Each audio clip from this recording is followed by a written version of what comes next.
Hi అండి, అందరూ ఎలా ఉన్నారు? ఈరోజు మనం కందినీళ్ళు చేసుకుందామా? ఎప్పుడైనా వినారా ఈ పేరు? ఇది చాలా కమ్మగా ఉంటాయండి. కందిపప్పు తీసుకుందాం. ఒక కప్ కందిపప్పు తీసుకుంటున్నాను. ఇప్పుడు చక్కగా 2 సార్లు వాష్ చేసుకోండి. వాష్ చేసుకున్న తర్వాత మంచినీళ్ళు, మన ఫిల్టర్ నీళ్ళు వేసుకోండి. చూడండి, పప్పు మునిగేంత వేసుకొని తర్వాత ఒక 2 స్పూన్స్ ఘీ వేసుకోండి. తర్వాత కొంచెం అర స్పూను పసుపు వేసుకోండి. వేసుకొని మనం మెత్తగా అవ్వాలి. మెత్తగా అయ్యేంత వరకు మనం విజిల్స్ వేయించుకుందాం. తర్వాత ఆ నీళ్ళు సపరేట్ చేయండి. న్యూ మామ్స్ ఉంటారు కదా, వాళ్ళకి మంచిగా పాలు పడతాయి. సో వాళ్ళు సేమ్ ప్రాసెస్ ఫాలో అవ్వచ్చు. కాకపోతే కారం మటుకు పాత కారం యూస్ చేయాలి. కొంచెం కారం తగ్గించి వేసుకోవాలి. వెల్లుల్లిపాయలు ఎక్కువ వేసుకోవాలి, అంతే.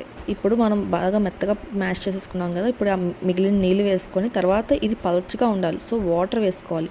వాటర్ ఇంకో గ్లాస్ వరకు పడుతుంది. ఇప్పుడు ఇందులో ఆనియన్స్ వేసుకోవాలి, పచ్చిమిర్చి వేసుకోవాలి, తర్వాత కరివేపాకు వేసుకోవాలి, తర్వాత సాల్ట్ వేసుకోవాలి మెయిన్, తర్వాత కారం వేసుకోవాలి. న్యూ మామ్స్ అయితే కొంచెం తగ్గించి వేయండి అండ్ పాత కారం యూస్ చేయండి. బాగా మరుగొస్తుంది, మంచి సువాసన కూడా వస్తుంది. చాలా చాలా బాగుంటుంది సువాసన. తర్వాత బాగా మరిగింది కదా, మరిగిన తర్వాత మనం తాలింపు వేసుకోవాలి. నేను నువ్వుల నూనె పెడుతున్నాను తాలింపు, వాళ్ళకి కూడా నువ్వుల నూనె పెట్టండి. తర్వాత వెల్లుల్లిపాయలు ఇంకొంచెం ఎక్కువ వేయండి వాళ్ళ కోసం. తర్వాత జీలకర్ర, ఆవాలు, మినపప్పు, ఎండుమిర్చి, కరివేపాకు, మనం వేసుకునే పోపు అంతా వేసుకోవచ్చు. పోపు వేగింది కదా, ఇప్పుడు మనం కందినీళ్ళు ఇందులో షిఫ్ట్ చేసుకుందాం. చూడండి ఎంత ఈజీగా రెడీ అయిపోయాయి కదా. ఇలాంటి ఈజీ రెసిపీస్ కోసం ఏం చేయాలి? నా ఛానల్ సబ్స్క్రైబ్ చేయాలి. Please like, share and subscribe to my channel. Thank you so much.